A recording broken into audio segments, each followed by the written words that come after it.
नमस्कार दोस्तों, मैं विपिन श्रीवास्तव आप सभी का अपने YouTube channel ST English classes में स्वागत करता हूं। आज मैं अपना दूसरा वीडियो शूट कर रहा हूं और इस वीडियो में हम लोग कुछ वर्ड मीनिंग सीखेंगे और इसके अलावा कुछ क्वेश्चन काम करके सॉल्व करेंगे। चलिए ज़्यादा समय जाया ना करते हुए क्लास को स्टार्ट करते हैं। हमारा पहला वर्ड है एम्बैर्गो। और किसी भी वर्ड का मीनिंग जानने से पहले सबसे पहले पता होना चाहिए कि ये वर्ड किस पार्ट ऑफ स्पीच का है। तो ये नाउन है। नाउन भी है और कौन सा नाउन है? Abstract noun.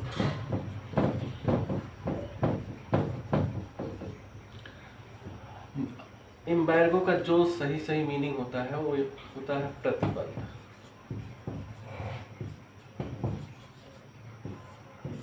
प्रतिबंध वो भी दूसरे देश से व्यापार।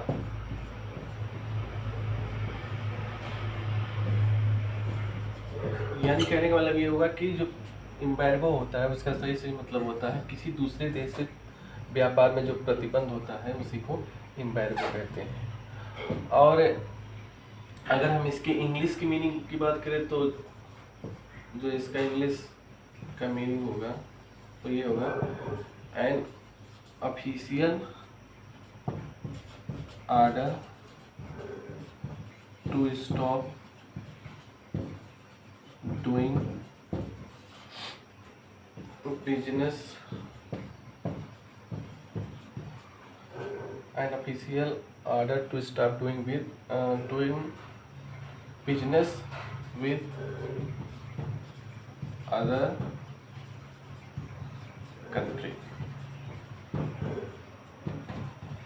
तो इसका जो मतलब होगा वो यही होगा कि किसी भी दूसरे देश से व्यापार पे प्रतिबंध लगाया जाए तो उसी को एम्बैर्गो कहते हैं। अगर पार्ट ऑफ स्पीच की बात करें तो ये नाउन है।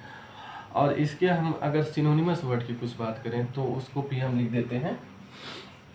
इसका जो सिनोनिम्स हो जाएगा, जो समानार्थी वर्ड होगा वो आपका होगा बैन,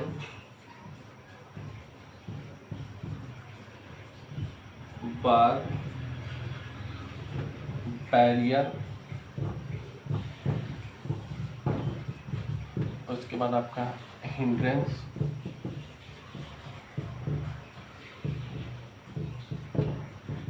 हो गया। इसके बाद आपका प्रोस्क्रिप्शन,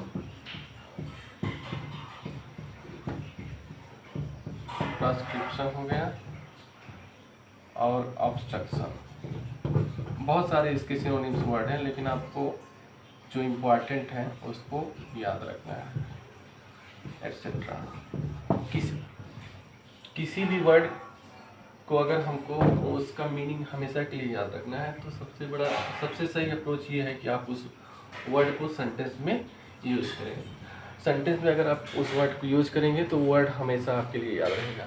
तो एम्बैर्गो आपका नाउन है तो इसको हम सेंटेंस में अगर यूज करेंगे तो ये सब्जेक्ट या ऑब्जेक्ट के रूप में आएगा या फिर कॉम्प्लीमेंट के रूप में आएगा। तो हम इसको यूज करते हैं एम्बैर्गो को, तो लिखेंगे अगर हम एम्बैर्गो को सेंटेंस में यूज करेंगे तो ये नाउन है तो इसका यूज हम सेंटेंस में सब्जेक्ट ऑब्जेक्ट या फिर कॉम्प्लीमेंट के रूप में यूज करेंगे। तो इसको हम यूज कर रहे हैं सेंटेंस में सब्जेक्ट के रूप में।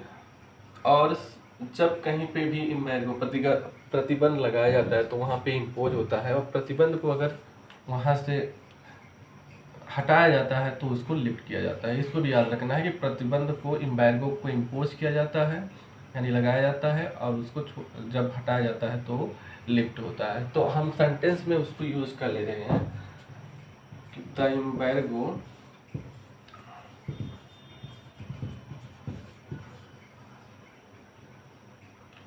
Has been lifted by the Indian government. यानी भारतीय सरकार द्वारा जो प्रतिबंध है उसको हटा दिया गया। तो इस तरह से अगर आप किसी भी वर्ड को सेंटेंस में यूज करेंगे तो हमें पूर्ण विश्वास है कि वो वर्ड आपको हमेशा के लिए याद रहेगा। और आज का हमारा ये दूसरा वर्ड है टेम्पेस्चुअस, उस मीनिंग को भी समझते हैं। तो चलिए देखते हैं दूसरा वर्ड हमारा टेम्पेस्चुअस।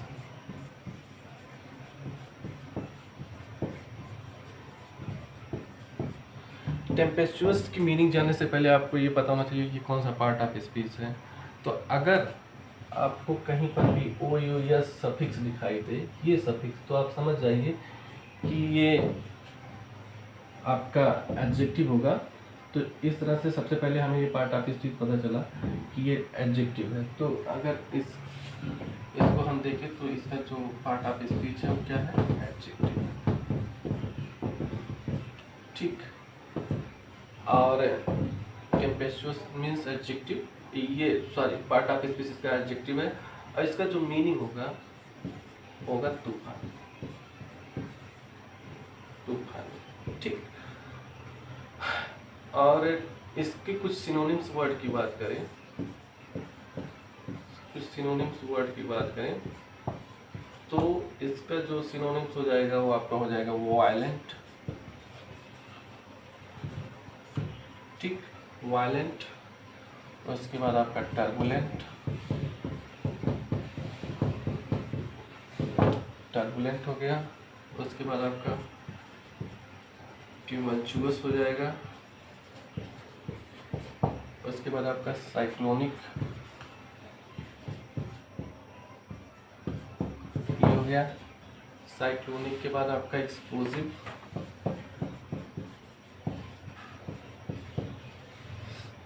एक्सप्लोजिव होगा। और इसके अलावा और भी वर्ड्स हैं, लेकिन ये जो इम्पोर्टेंट है हमने लिखा दिया है। तो आपको ये समझना है कि ये टेम्पेस्चुअस आपका एडजेक्टिव है, तूफानी। तो तूफानी क्या हो सकता है, कोई चीज़। और अगर आपको इसको याद रखना हो तो टेम्पेस्चुअस, तूफानी कोई चीज़ हो सकता है। तो टेम्पेस्चुअस रिलेशनशिप, मतलब ऐसा जो रिलेशन है जो ठीक ठाक नहीं चल रहा हो, वहाँ पे टेम्पेस्चुअस रिलेशनशिप होता है। इसके अलावा अगर कोई मान लीजिए वेदर है तो टेम्पेस्चुअस वेदर भी हो सकता है। तो अगर आप सेंटेंस में यूज करेंगे तो टेम्पेस्चुअस वेदर को सेंटेंस में अगर हम यूज करेंगे तो इसको यूज कर सकते हैं। अगर हम इसके सेंटेंस को कंस्ट्रक्ट करें तो ये एडजेक्टिव है, तो देखते हैं कि इसको सेंटेंस में कैसे कंस्ट्रक्ट किया जाता है। तो सेंटेंस में अगर हम कंस्ट्रक्ट करेंगे तो हम इस तरह से यूज करेंगे, डोंट गो आउटसाइड, बाहर मत जाओ। बिकॉज ये आपका सबऑर्डिनेटिंग कंजंक्शन है, ये रीजन को शो करता है। Because the weather seems to be tempestuous, यानी जो मौसम है वो काफ़ी तूफानी। तो इस तरह से अगर आप वर्ड को सेंटेंस में कंस्ट्रक्ट करेंगे तो मुझे पूर्ण विश्वास है कि वो वर्ड हमेशा के लिए आपका अपना हो जाएगा। हमारा थर्ड मीनिंग है आज का स्विंडल। स्विंडल का जो वास्तविक मीनिंग होता है वो होता है धोखा देना किसी को। कैसा धोखा, मनी से रिलेटेड। अगर आपको कोई धोखा दे रहा है, पैसा आपका गबन कर रहा है, तो वहाँ पे हम यूज़ करते हैं स्विंडल। स्विंडल वर्ब भी है, स्विंडल नाउन भी है। ठीक है, वर्ब कैसा है, ट्रांसिटिव वर्ब। नाउन कैसा है, एब्स्ट्रैक्ट नाउन है। चलिए देखते हैं इसको हम वर्ब के कॉन्टेक्स्ट में इसका मीनिंग समझते हैं। तो देखते हैं इसका जो मीनिंग होगा क्या होगा, to trick someone in order to get money। ये हो गया आपका मीनिंग, इंग्लिश मीनिंग। अगर हिंदी मीनिंग की बात करें तो किसी को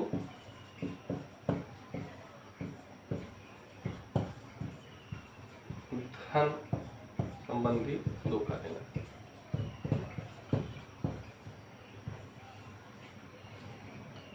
देना, यानी किसी का धन गबन करना, ये इसका मीनिंग। इसका मीनिंग यही हुआ, किसी का धन गबन करना। वर्ब कैसा है मैंने बताया, वर्ब आपका ट्रांसिटिव है, ट्रांसिटिव वर्ब, ठीक। और स्विंडल नाउन भी है, ठीक। स्विंडल मतलब अगर नाउन की बात करेंगे तो स्विंडल नाउन हुआ, तो इसका मतलब क्या होगा, धोखा, ठीक। अगर इसको हम इसके सिनोनिम वर्ड की बात करें, सिनोनिमस वर्ड की बात करें, तो सिनोनिम्स जो होंगे इसके ये होंगे डिसीव,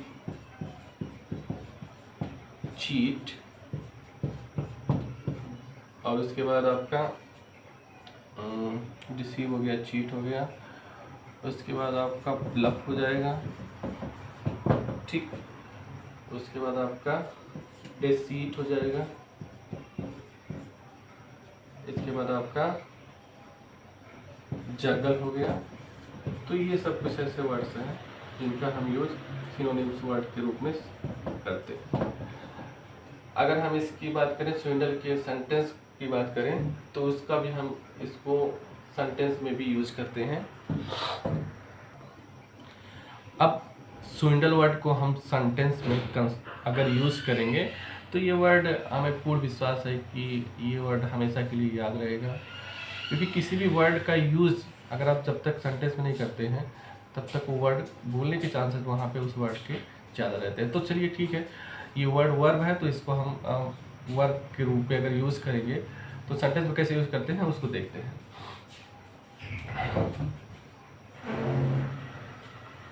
तो सेंटेंस के रूप में सेंटेंस में अगर हम इसको यूज करेंगे तो कैसे यूज करेंगे, we should not swindle, we should not swindle anyone, anyone. We should earn money honestly. इसका जो सही मतलब होगा ये होगा कि हमको किसी को धोखा नहीं देना चाहिए, बल्कि हमें जो धन है उसको ऑनेस्टली, ईमानदारी पूर्वक कमाना चाहिए। चलिए ठीक है दोस्तों, अब हमारा आज का अगला टॉपिक है स्पॉटिंग द एरर, और स्पॉटिंग द एरर को भी हम सॉल्व करने की कोशिश करेंगे, और ये क्वेश्चंस भी आप लोगों के लिए काफ़ी इम्पॉर्टेंट है, और एक क्वेश्चन में एरर को डिटेक्ट करेंगे। चलिए विदाउट वेस्टिंग एनी टाइम अपना एरर का क्वेश्चन स्टार्ट करते हैं। हमारा पहला क्वेश्चन ये है कि whenever I am going to my village, I become nostalgic.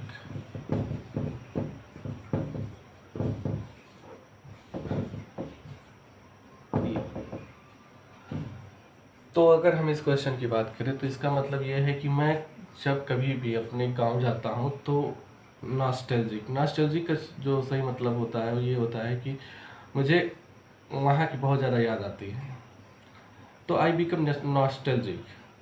तो जब वहाँ पे मैं पहुँचता हूँ अपने गांव में, तो गांव से संबंधित जो भी चीज़ें होती हैं वो बहुत ज़्यादा याद आती हैं।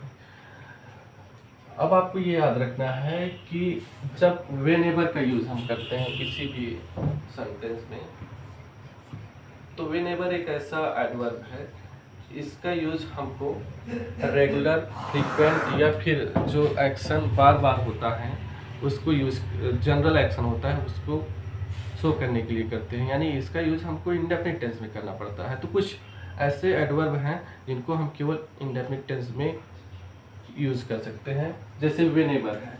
तो अगर हम गलती की एरर की बात करें तो यहाँ पे I am going to my village के स्थान पे यहाँ पे होना चाहिए I am going to my village के स्थान पे आई गो टू माई विलेज, ये होना चाहिए। यहाँ पे इस पार्ट में यहाँ से लेके यहाँ तक में अगर हम देखें तो आई एम गोइंग टू के स्थान पे गो टू होना चाहिए, सीधी सी बात है।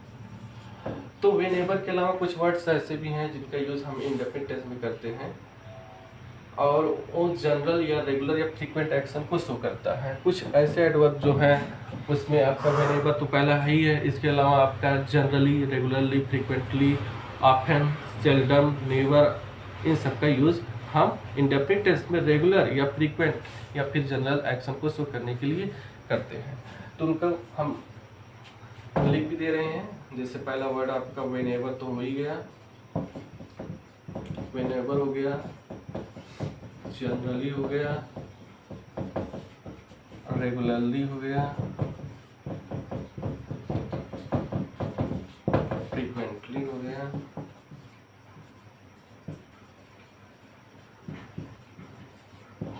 सेल्डम हो गया, ऑफन हो गया, etc. These words are used generally in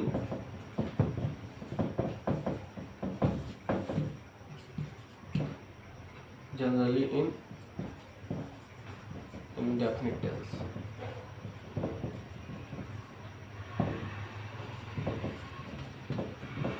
इनका यूज हम जनरली इंडेफिनिट टेंस में करते हैं।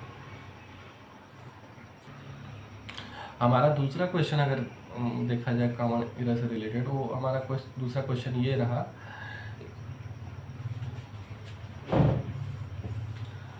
द स्टूडेंट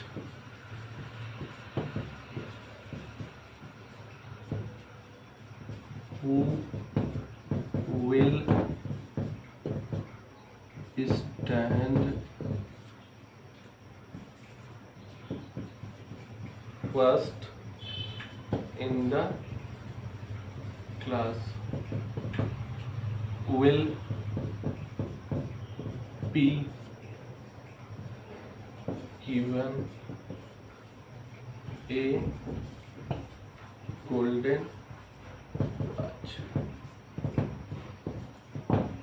हमारा दूसरा क्वेश्चन ये है कि the student who will stand first in the class will be given A golden watch. इसका जो अगर हम हिंदी मीनिंग की बात करें तो ये होगा कि ऐसा स्टूडेंट जो कि क्लास में फर्स्ट आएगा will be given A golden watch, उसको एक सोने की घड़ी दिया जाएगा।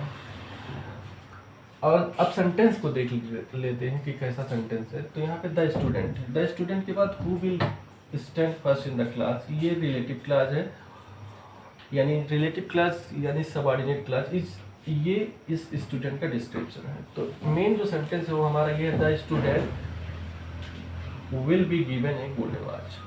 ठीक, ये है, ये रिलेटिव क्लास, ये इस सेंटेंस का डिस्क्रिप्शन है। Who will stand first in the class, ठीक है, ये एडजेक्टिव क्लास है। अब आपको ये चीज़ याद रखना है कि कभी भी जब फ्यूचर में दो एक्शन होते हैं तो जो आपका सबऑर्डिनेट क्लास होता है, जो पहले होने वाला एक्शन है, उसको हमको इंडेफिनिट टेंस में ही रखना पड़ता है। तो यहाँ पे जो कि the student who will stand first in the class, तो who will stand first in the class यानी जो पहला स्थान क्लास में प्राप्त करेगा, ये काम पहले होगा। अगर ये काम पहले होगा तो जो पहले होने वाला काम है, फ्यूचर में अगर दो काम एक एक करके हो रहे हैं तो जो पहले होने वाला काम है उसको हमको प्रेजेंट टेंस में रखा जाता है और जो उसका रिजल्ट होता है उसको हमको फ्यूचर में रखा जाता है। तो यहाँ पे जो पहले होने वाला काम है, ये जो सबऑर्डिनेट क्लास है, उसको हमको प्रेजेंट टेंस में रखना पड़ेगा। तो यहाँ पे who will stand first in the class के स्थान पे आपका जो होगा who stands first in the class. तो इस चीज़ को याद रखता है। तो फ्यूचर में अगर दो एक्शन बारी बारी से हो रहे हैं तो जो मेन एक्शन होता है उसको हमको फ्यूचर में रखना पड़ता है, और जो उसका जो पहले एक्शन हुआ रहता है उसको हमको प्रेजेंट टेंस में रखते हैं उसको। तो यहाँ पे हमको लिखना क्या है, who will stand first in the class के स्थान पे who stands first in the class. ये जो आपका रिलेटिव क्लास है, एडजेक्टिव क्लास है, इसको हमको प्रेजेंट इंडेफिनिट टेंस में रखना है। तो फिर से मैं बता दे रहा हूँ कि अगर फ्यूचर में दो एक्शन एक के बाद एक दूसरा एक्शन हो रहा है तो वहाँ पे जो पहला एक्शन होता है उसको हमको प्रेजेंट टेंस में और बाद वाले एक्शन को फ्यूचर में रखते हैं। तो ये जो सबऑर्डिनेट क्लास होगा उस टाइम यहाँ पे ये वाला जो दूसरा जो सबऑर्डिनेट क्लास होगा उसको हमको प्रेजेंट टेंस में रखना पड़ेगा। तो यहाँ पे आपका सही आंसर होगा who stands first in the class. तो यहाँ पे हु विल स्टैंड के स्थान पे हु स्टैंड्स फर्स्ट, बाकी इन द क्लास सेम रहेगा। चलिए ठीक है दोस्तों, आज की क्लास बस यहीं तक। और ये मेरा दूसरा वीडियो था यूट्यूब पे, और धीरे धीरे मैं कोशिश करूँगा इसमें थोड़ा और भी सुधार करने की। और रही बात ये कि ये वीडियो अगर आपको पसंद आई हो तो इसको ज़्यादा से ज़्यादा लाइक, शेयर और सब्सक्राइब करिए, और मेरा इस पर सपोर्ट करिए। Thank you so much for watching my this video.